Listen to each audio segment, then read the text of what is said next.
Bismillahirrahmanirrahim. Friends, today we have a topic on transposition of great arteries. जिस तरह हम cyanotic congenital heart defects हम पढ़ रहे थे, इससे पहले जो हम पढ़ रहे थे साइनोटिक में वो विद डिक्रीज ब्लड फ्लो थे, with decrease pulmonary blood flow थे, और आज से हम जो शुरू कर रहे हैं वो मिक्स्ड ब्लड फ्लो के साथ जो साइनोटिक कंजेनिटल डिफेक्ट्स है वो हम शुरू करेंगे। उसमें सबसे पहला जो डिफेक्ट है वो है हमारे पास ट्रांसपोजिशन ऑफ ग्रेट आर्टरीज। अब ट्रांसपोजिशन ऑफ ग्रेट आर्टरीज में क्या होता है कि ट्रांसपोजिशन मीन एक्सचेंज, ठीक है, और ग्रेट आर्टरीज हमारे पास टू है, एक है एओर्टा और दूसरा है पल्मोनरी आर्टरी। बिल्कुल सिंपली अगर हम बात करें ट्रांसपोजिशन ऑफ ग्रेट आर्टरीज में ये जो ग्रेट आर्टरीज है पल्मोनरी आर्टरी एंड एओर्टा, ये दोनों जो है अपना पोजीशन एक्सचेंज करते हैं। मीन की जो एओर्टा है वो पल्मोनरी आर्टरी की जगह ले लेती है और जो पल्मोनरी आर्टरी है वो एओर्टा की जगह ले लेती है, ठीक है। तो नॉर्मली अगर हम बात करें तो जो एओर्टा होती है वो कनेक्ट होती है विद लेफ्ट वेंट्रिकल, ठीक है, और जो पल्मोनरी आर्टरी होती है वो कनेक्ट होती है विद राइट वेंट्रिकल। लेकिन यहाँ पर बिल्कुल ही इसकी पैरेलल है, बिल्कुल इसकी अपोजिट है कि जो एओर्टा है वो कनेक्ट हुआ है विद राइट वेंट्रिकल और जो पल्मोनरी आर्टरी है वो कनेक्ट हुआ है विद लेफ्ट वेंट्रिकल। अब अगर हम नॉर्मल सर्कुलेशन की बात करें नॉर्मल सर्कुलेशन में जब एओर्टा इस तरफ होती है लेफ्ट वेंट्रिकल के साथ कनेक्ट होती है और जो पल्मोनरी आर्टरी है वो राइट वेंट्रिकल के साथ कनेक्ट होती है। जब अगर हम उस सर्कुलेशन की बात करें जब ये जो सुपीरियर वेना केवा है और इंफीरियर वेना केवा से ब्लड आएगा कहाँ पर, ये राइट आर्टरियम में, राइट आर्टरियम से राइट वेंट्रिकल और राइट वेंट्रिकल से नॉर्मल अगर हम बात करें अगर ये इस तरफ हो पल्मोनरी आर्टरी, नॉर्मल में ये पल्मोनरी आर्टरी जो है राइट वेंट्रिकल के साथ अटैच होती है। यहाँ से ब्लड जाएगा कहाँ पर, लंग्स में, और लंग से ऑक्सीजनेट होके ऑक्सीजनेटेड ब्लड जो है वो आएगा इन लेफ्ट आर्टरियम, ठीक है।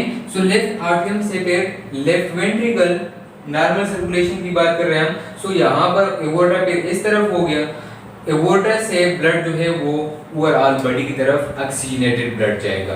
लेकिन ट्रांसपोजिशन ऑफ ग्रेट आर्टरीज में बिल्कुल अपोजिट हो जाता है, ये दोनों अपना पोजीशन चेंज कर लिया, ठीक है। इस पोजीशन चेंज करने की वजह से बहुत सारे कॉम्प्लिकेशन जो है वो अराइज होंगे। Transposition of great arteries are simply called TGA. TGA जो है इसके मेजर टू टाइप्स है, ठीक है। एक है हमारे पास टीजीए की टाइप्स की अगर हम बात करें एक है डीटीजीए और दूसरा है एलटीजीए, ठीक है। DTGA mean dextro transposition of great arteries and LTGA mean levo transposition of great arteries. दोनों को हम अलग-अलग जो है डिस्कस करेंगे और इसके साथ साथ हम इसकी पैथोफिजियोलॉजी भी डिस्कस करेंगे, ठीक है। डीटीजीए जो है ये फिर मजीद डिवाइड किया गया है टू में, एक को हम कहते हैं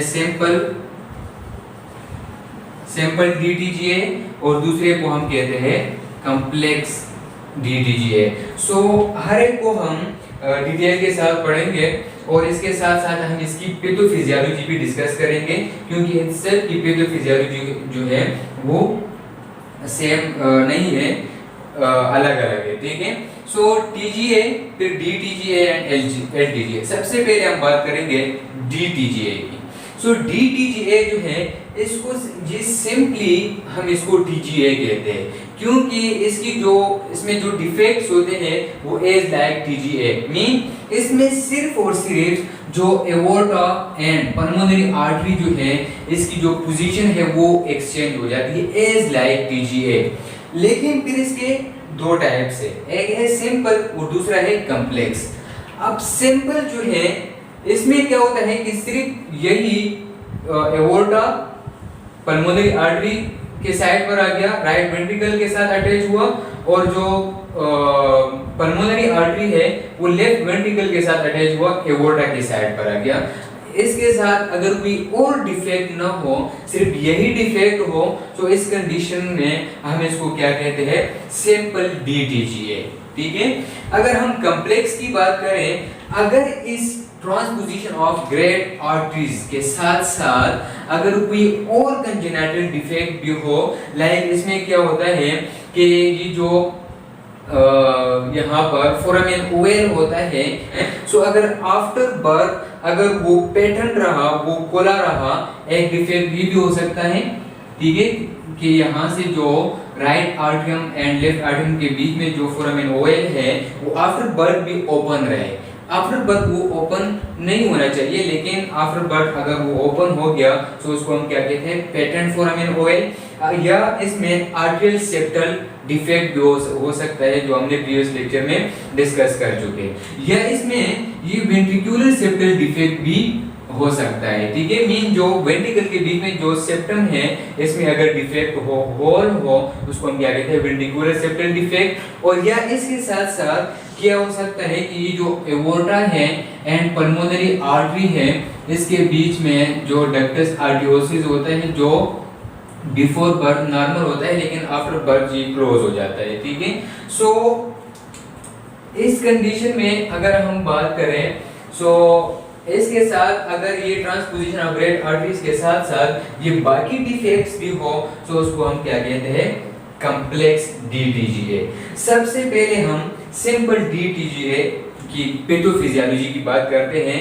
मीन जब ये डिफेक्ट्स जो हैं ये इसके साथ ना हो, ठीक है, ये क्लोज्ड हो। अगर ये क्लोज्ड है तो क्या होगा, देखिए, जब यहां से राइट आर्टरियम की तरफ डीऑक्सीजनेटेड ब्लड आएगा from upper side of the body and lower side of the body through superior and inferior vena केवा, वो राइट आर्टरियम में आएगा। ठीक है, अब राइट आर्टरियम से वो कहां गया, राइट वेंट्रिकल से, और राइट वेंट्रिकल से ये जो डीऑक्सीजनेटेड ब्लड है, चाहिए तो ये यहां से चला जाता लंग्स में, लेकिन यहाँ पर एओर्टा इस साइड पर आ गया है, सो ये डीऑक्सीजनेटेड ब्लड जो है वो थ्रू एओर्टा बॉडी की तरफ चला गया। ठीक है, और बॉडी से वापस वही inferior vena cava and superior vena cava से right atrium, right ventricle and towards the body, ये साइकिल जो है ये इस तरह कंटिन्यू रहेगा। सो बॉडी को कंप्लीट डीऑक्सीजनेटेड ब्लड मिलेगा और बॉडी जो है वो सीवियर साइनोटिक होगी। ठीक है, और अगर हम इस साइड की बात करें, सो इस साइड में जब लेफ्ट आर्टरियम में ऑक्सीजनेटेड ब्लड आ जाता है लंग से, और लंग से फिर लेफ्ट आर्टरियम से फिर लेफ्ट वेंट्रिकल, सो ये यहाँ से जब एओर्टा नॉर्मल पोजीशन में यहाँ होगा, सो ऑक्सीजनेटेड ब्लड बॉडी में चला जाता, लेकिन यहाँ पर क्या है, पल्मोनरी आर्टरी है, सो पल्मोनरी आर्टरी जो है वो ब्लड कैरी करता है टुवर्ड्स दी लंग्स। सो यहाँ से वही ऑक्सीजनेटेड ब्लड जो लंग से ऑक्सीजनेट होके आया था लेफ्ट वेंट्रिकल में, वो वही दोबारा कहाँ जाएगा, लंग्स की तरफ, और वहां पर दोबारा जो है वो ऑक्सीजनेट होके फिर, सो इस तरह यही साइकिल जो है ये इसी तरह कंटिन्यू रहेगा। ठीक है, ये तो हम बात कर रहे थे सिंपल DTGA की। अगर हम कॉम्प्लेक्स की बात करें, और कॉम्प्लेक्स में अगर सिंपली यहाँ पर हमारे पास क्या है, या आर्टरियल सेप्टल डिफेक्ट है, मीन की right atrium and left atrium के बीच में डिफेक्ट मौजूद है, या जो वही फोरामेन ओवल है वो आफ्टर बर्थ भी पैटर्न रहा है, ओपन रहा है। ठीक है, सो यहाँ से जब ब्लड आएगा सुपीरियर वेना केवा से एंड इंफीरियर वेना केवा से राइट आर्टरियम में डीऑक्सीजनेटेड ब्लड, और इस साइड पर लेफ्ट आर्टरियम में हमारे पास ऑक्सीजनेटेड ब्लड होता है, सो यहाँ पर शंटिंग हो जाएगा और ऑक्सीजनेटेड एंड डीऑक्सीजनेटेड ब्लड जो है वो मिक्स हो जाएगा। अगर हम वेंट्रिकुलर सेप्टल डिफेक्ट की बात करें, अगर यहाँ पर डिफेक्ट हो, सो इस कंडीशन में भी यहाँ पर शंटिंग हो जाएगी और ऑक्सीजनेटेड एंड डीऑक्सीजनेटेड ब्लड जो है वो मिक्स हो जाएगी। अगर हम पेटेंट डक्टस आर्टियोसिस की बात करें, सो यहाँ पर अगर ये PDA मौजूद हो, ठीक है, सो यहाँ पर भी ब्लड क्या हो जाएगा, मिक्स हो जाएगा। सो बॉडी की तरफ जो ब्लड जाएगा वो मिक्स्ड ब्लड होगा। ठीक है, और साइनोसिस जो है वो एज कंपेयर टू सिंपल, जहां पर बहुत सीवियर साइनोसिस होता है, कॉम्प्लेक्स में उतना साइनोसिस नहीं होगा, माइल्ड साइनोटिक होगी बॉडी। ठीक है, सो ये तो था हमारे पास DTGA के बारे में। अगर हम LTGA की बात करें, सो LTGA में क्या होता है कि इसमें पल्मोनरी आर्टरी एंड एओर्टा तो वही उसी तरह एक्सचेंज हो जाता है, लेकिन इसमें एडिशनली क्या होता है कि जो वेंट्रिकल्स हैं lower chambers of the heart वो भी एक्सचेंज हो जाते हैं। मीन कि जो राइट वेंट्रिकल है वो लेफ्ट वेंट्रिकल की साइड पर चला जाता है और जो लेफ्ट वेंट्रिकल है वो राइट वेंट्रिकल की साइड पर आ जाता है। ठीक है, एक बात। दूसरी बात ये होती है कि नॉर्मली हमारे पास क्या होता है कि जो राइट आर्टरी है वो राइट वेंट्रिकल के साथ अटैच है और लेफ्ट आर्टरी जो है वो लेफ्ट वेंट्रिकल के साथ अटैच है। लेकिन इसमें क्या हुआ, इसमें ये जो राइट आर्टरियम है ये अटैच होता है लेफ्ट वेंट्रिकल के साथ, क्योंकि हमने बात की कि वेंट्रिकल एक्सचेंज हो जाते हैं। जो राइट वेंट्रिकल है ये लेफ्ट साइड पर चला जाता है। ठीक है, अब मैं इसको इस तरफ तो नहीं लेके आ सकता, लेकिन मैं सिंपली आप लोगों को समझाने के लिए ये इसको इसके साथ इस तरह कनेक्ट कर लूंगा। ठीक है, राइट आर्टरियम जो है वो अब कनेक्ट होगा लेफ्ट वेंट्रिकल के साथ इंस्टेड ऑफ राइट वेंट्रिकल। ठीक है, और जो लेफ्ट आर्टरियम है वो कनेक्ट होगा राइट वेंट्रिकल के साथ। सो लेफ्ट आर्टरियम जो है वो अब कनेक्ट होगा किसके साथ, आप लोगों की समझाने के लिए इस तरह कर रहा हूं, लेकिन रियल में इस तरह होता है कि यही जो राइट वेंट्रिकल है वो इस साइड पर होता है और अटैच होता है विद लेफ्ट आर्टरियम के साथ, और जो राइट आर्टरियम है ये अटैच होता है लेफ्ट वेंट्रिकल के साथ। सो लेफ्ट वेंट्रिकल इस साइड पर होता है, लेकिन मैं आप लोगों की समझाने के लिए इस तरह कर रहा हूँ क्योंकि मैं इन दोनों को एक्सचेंज तो नहीं कर पाता डायग्राम में। ठीक है, सो लेफ्ट आर्टरियम अब कनेक्ट है किसके साथ, right ventricle. Simply transposition of great arteries में राइट वेंट्रिकल जो है वो लेफ्ट वेंट्रिकल के साइड पर चला गया और लेफ्ट वेंट्रिकल जो है वो राइट वेंट्रिकल के साइड पर। एक बात, दूसरी बात ये होती है कि लेफ्ट आर्टरियम जो है वो अब कनेक्ट होगा राइट वेंट्रिकल के साथ। ठीक है, सो ये राइट वेंट्रिकल जो है वो इस साइड पर होता है, लेकिन मैं डायग्राम में इस तरह शो नहीं कर सकता। ठीक है, और राइट आर्टरियम जो है ये कनेक्ट होगा लेफ्ट वेंट्रिकल के साथ, यहाँ पर मैंने शो कर दिया। ठीक है, सो अब इसकी पैथोफिजियोलॉजी समझे क्या होगा। सबसे पहले जब यहाँ से डीऑक्सीजनेटेड ब्लड आएगा, ठीक है, फ्रॉम सुपीरियर एंड इंफीरियर मैंने क्या राइट आर्टरियम में, सो अब ये राइट आर्टरियम से कहाँ जाएगा, लेफ्ट वेंट्रिकल में। ठीक है, सो क्योंकि लेफ्ट वेंट्रिकल इस साइड पर आ गया है, डायग्राम में मैंने इस तरफ शो किया है। ठीक है, सो ये यहाँ से ये ब्लड जो है वो कहाँ जाएगा, डीऑक्सीजनेटेड ब्लड आ रहा है यहाँ से लेफ्ट वेंट्रिकल में आ गया। ठीक है, अब ये लेफ्ट वेंट्रिकल में कौन सी ब्लड हो गए, डीऑक्सीजनेटेड, क्योंकि ये टोटली कनेक्ट है विद राइट आर्टरियम, और यहाँ से ये डीऑक्सीजनेटेड ब्लड कहाँ जाएगा, टुवर्ड्स दी लंग्स, और लंग्स में ऑक्सीजनेट होके थ्रू पल्मोनरी वेन अब ऑक्सीजनेटेड ब्लड आ गया कहाँ पर, लेफ्ट आर्टरियम में, और ये लेफ्ट आर्टरियम से फिर जो ऑक्सीजनेटेड ब्लड है वो आ गया कहाँ पर, राइट वेंट्रिकल में। ये राइट वेंट्रिकल इसी साइड पर होगा, लेकिन डायग्राम में शो नहीं कर पाता मैं। ठीक है, सो लेफ्ट आर्टरियम से जो ऑक्सीजनेटेड ब्लड है वो राइट वेंट्रिकल में आ गया, एंड राइट वेंट्रिकल से ये ब्लड जो है ये through aorta towards the body चला जाएगा।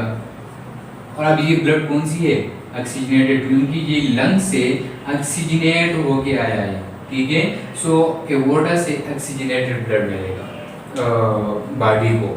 ठीक है, सो LTGA या LiVO-TGA की अगर हम बात करें, सो ये बिल्कुल इसकी जो फिजियोलॉजी है वो सेम होती है, लेकिन इसकी जो एनाटॉमी है वो जो है वो डिफरेंट है, क्योंकि जो राइट वेंट्रिकल का फंक्शन था वो लेफ्ट वेंट्रिकल कर रहा है, और जो लेफ्ट वेंट्रिकल का फंक्शन था वो राइट वेंट्रिकल कर रहा है। ठीक है।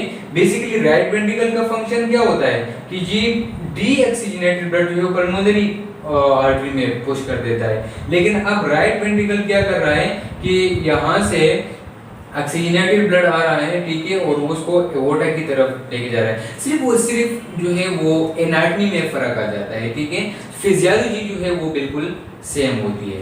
सो इसमें साइनोसिस जो है, इसमें अगर हम सारों में साइनोसिस की बात करें, इसमें साइनोसिस नहीं होगा, ठीक है। कॉम्प्लेक्स में माइल्ड साइनोसिस और सिंपल में सीवियर साइनोसिस।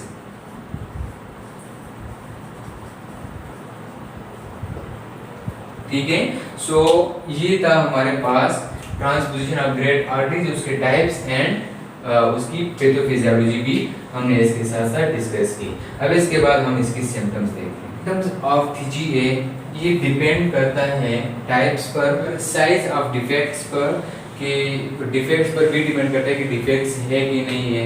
फिर साइज ऑफ, अगर डिफेक्ट है तो उसका साइज कितना है, इस पर भी डिपेंड करता है, क्योंकि हमने देख लिया कि सिंपल DTGA में बिल्कुल सीवियर साइनोसिस होता है, फिर कॉम्प्लेक्स DTGA में माइल्ड साइनोसिस होता है, जबकि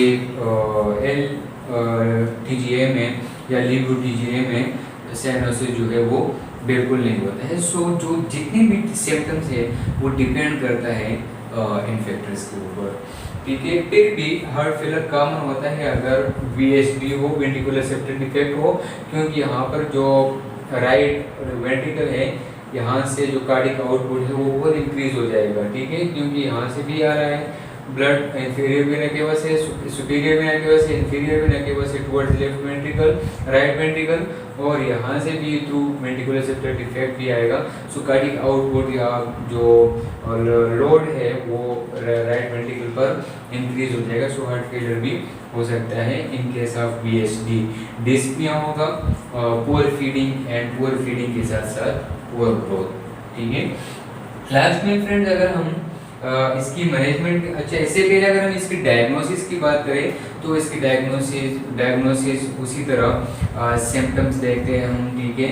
फिर सिम्टम्स के अलावा इकोकार्डियोग्राफी करते हैं, इकोकार्डियोग्राफी के अलावा ECG, और फिर कार्डियक कैथेटराइजेशन के थ्रू कैमरा पास करके मुख्तलिफ किस्म की एग्जामिनेशन जो है वो कर सकते हैं। सो इन सब के बाद जो है वो डिसाइड करते हैं कि कौन सी डिफेक्ट है या ट्रांसपोजिशन ऑफ ग्रेट आर्टरीज है कि नहीं।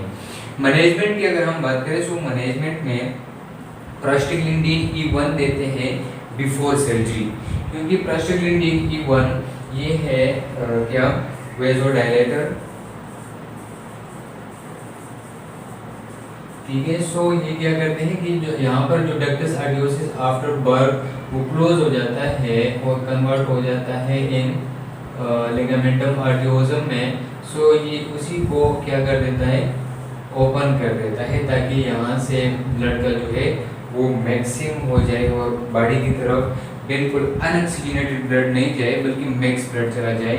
और पिलिएटिव होता है ये, ठीक है, आर्जी तौर पर होता है, बिफोर सर्जरी ये करवाते हैं।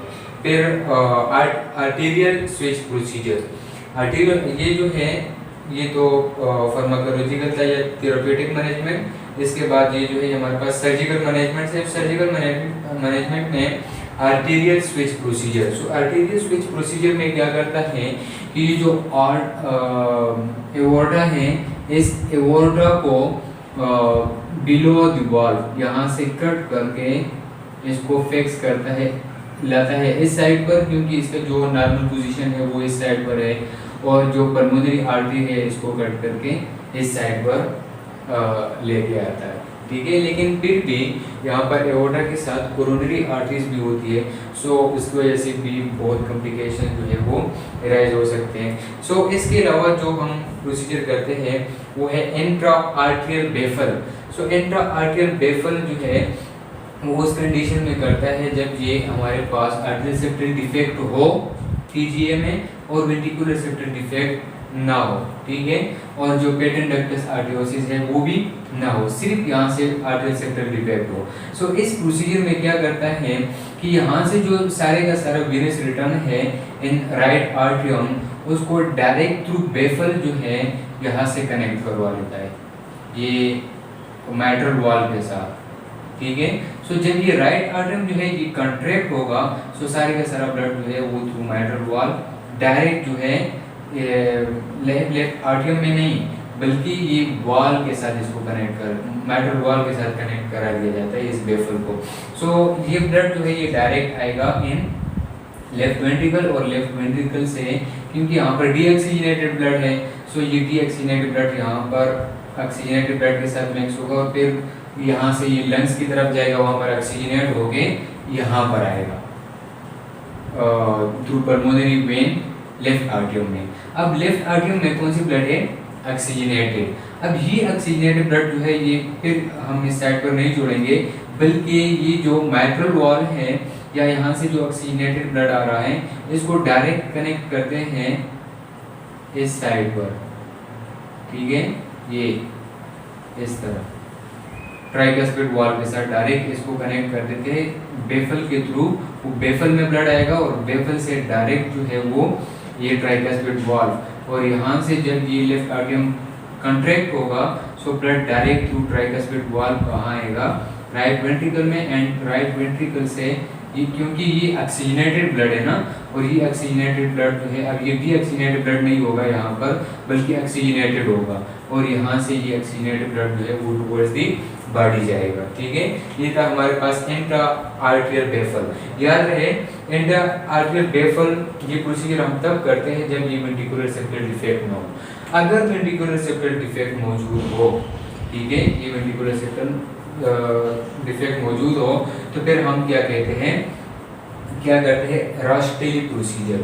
सो रास्टेली प्रोसीजर में क्या करता है कि यहाँ से ये जो लेफ्ट वेंट्रिकल है इसमें जो ब्लड होता है वो थ्रू बेफल उसको डायरेक्ट यहाँ से कनेक्ट करा दिया जाता है टुवर्ड्स दी एवोर्टा। सो यहाँ पर देखिए यहाँ पर कौन सी ब्लड है? ऑक्सीजनेटेड ब्लड ना। सो इस ऑक्सीजनेटेड ब्लड जो है ये डायरेक्ट थ्रू एवोर्टा जाएगा टुवर्ड्स द बॉडी, और यहाँ से फ्रॉम राइट वेंट्रिकल इस ब्लड को डायरेक्ट कनेक्ट करा दिया जाता है विद ये पल्मोनरी आर्टरी।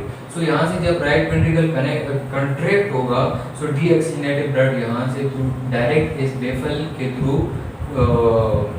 कहाँ जाएगा? पल्मोनरी आर्टरी के थ्रू ये डीऑक्सीजनेटेड ब्लड वहाँ पर ऑक्सीजनेट हो गए, फिर यहाँ पर पल्मोनरी वेन, फिर लेफ्ट आर्टियम, और यहाँ से लेफ्ट वेंट्रिकल से डायरेक्ट जब ये लेफ्ट वेंट्रिकल कंट्रैक्ट होगा सो ये डायरेक्ट एवोर्टा के थ्रू कहाँ जाएगा? Towards the body. अब ये रास्टेली प्रोसीजर जो है ये एज लाइक सेम होता है जो हमने बात की थी एक टाइप LTGA LiVO-TGA। सो ये बिल्कुल उसी तरह सेम है लेकिन वो नेचुरली होता है, कंजेनिटल होता है, बाय बर्थ होता है, और ये जो है ये हम आर्टिफिशियली करवाते हैं थ्रू सर्जरी। फ्रेंड्स लास्ट में अगर हम इसकी प्रोग्नोसिस की बात करें तो बिफोर सर्जरी या अनट्रीटेड TGA जो है उसकी मोर्टिलिटी रेट 95% होता है, मीन कि उसकी डेथ जो है वो तो कंफर्म है, ठीक है। लेकिन आफ्टर दिस प्रोसीजर्स अगर हम देखें, अगर वो प्रोसीजर से पहले अगर उसके साथ साथ कोई डिफेक्ट्स हो उसके साथ, मीन की कम्प्लेक्स DTGA हो, सो कम्प्लेक्स DTGA का जो प्रोग्नोसिस है वो अबाउट 6% होता है, और उसकी मोर्टिलिटी रेट भी एज कम्पेयर टू सिंपल कम होती है, ठीक है। लास्ट में अगर हम इसकी बात करें arterial switch procedure, so arterial switch procedure after surgery उसकी जो प्रोग्नोसिस है उसकी चांसेस ऑफ रिकवरी जो है वो अबव 95% होती है, मीन की बहुत अच्छी होती है, क्योंकि अब वो जो है वो एज नॉर्मल सर्कुलेशन जो है वो चल रहा है, ठीक है। So friends it's all about transposition of great arteries. Thank you so much.